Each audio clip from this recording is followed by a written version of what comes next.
Hello there, Jose Rodriguez here. Today I was thinking about what I have sometimes stated, that print longevity is not really that important, that we could always reprint our images. Well, the thought came to mind that what if it was a photograph that I made for, say, if my grandmother was alive today and she treasures that photograph and there is no longer a negative available or a digital file available. And of course, she may be getting very old and she passes away. And of course, she's not going to miss that photograph any longer. She's no longer with us. But what about the granddaughter? What about the mother? What about the uncle? What about the aunt? What about the cousin? Other people may have thought that photograph was just irreplaceable. And that got me thinking that often we just choose the cheap way out, in other words, using cheap third party inks as opposed to the more reliable original inks.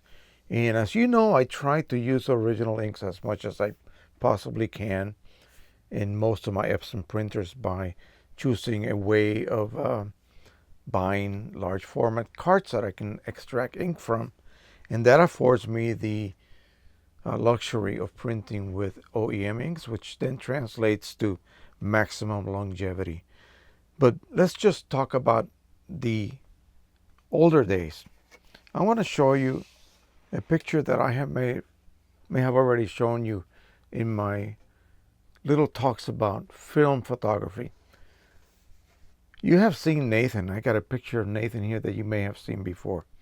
But this is Nathan's mom when she was only about a year and a half old, maybe even less. I think she's not even quite a year yet, because shortly after that I was sent to Korea. I was in the military at that point, and my little Judy used to just love to see her daddy come home from work after giving Mama a very hard day, being quite ornery.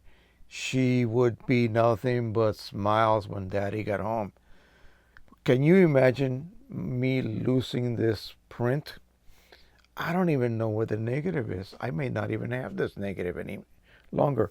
I would have to find a way to scan this relatively large print. It's larger than a letter size scanner could handle.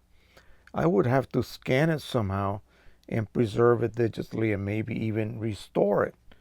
Well, this is priceless to me. So I cannot afford to let this print deteriorate any longer. Well, fortunately, now we have digital photography. And so, even with something as precious as this photograph of my friend that I used to watch when she was about 3, when she came from China to this country, her parents were medical doctors and they work in my laboratory that I worked for about 24 years after I retired from the Army. Well, now she's a grown woman. She's gone to medical school and she's married, has a baby of her own, a gorgeous little girl that I have yet to go visit and just go crazy with my cameras, as you can imagine. But this is a picture that she will treasure for decades and decades and decades, and her daughter will treasure it, hopefully, and so on down the line. But the great thing about this, unlike that picture of my Judy, is that this can be reprinted. Okay, I have this file stored away in 3 locations as well as the cloud. So if something ever happens to this image physically, I can reprint it as many times as I want. Here is a shot of what's known as Great Falls, Virginia. And this particular day, it had rained quite a bit a week prior, so up in the Pennsylvania area. And so all of this water comes rushing down from the falls and fills these areas up. I've seen it to the point where the rocks are gone, disappeared, submerged in water. And so this capture in time of a condition of the river at that particular time is irreplaceable. You cannot replace that. So thank goodness I have this file also saved in 3 different locations as well as the cloud, and I could always reprint it. But if I was to give this to a relative and they decide they're going to treasure, maybe they lived near the falls, and so to them this will be an irreplaceable print. And what if Joe disappears and Joe can no longer produce a copy of this print for them in case, say, something happens and the print gets wet and it gets damaged, and I'm not available, I would not be able to replace that. So the idea is to protect your prints as much as you possibly can, because you never know what's going to happen. And that could be as simple as using good inks and papers, whether even if they are third-party inks, but good third-party inks and good paper, so you get the best results ever out of that combination. Again, just like this one, this is Precision Colors inks, dye inks for the Pro 100, but the paper is excellent. San Gabriel from Red River, the 1.0 that I was lucky enough to find in 11 by 14 size before it is gone now.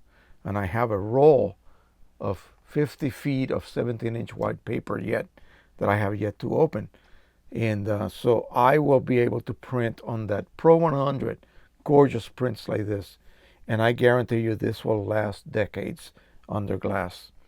So yes, it is important. The cynical idea of, oh, well, you could always reprint it, don't worry about it. You got to rethink that one. It should not really be a crutch to lean against, that we can always replace this print. You never know what's going to happen tomorrow, okay? So don't do that. Try to produce the best possible results.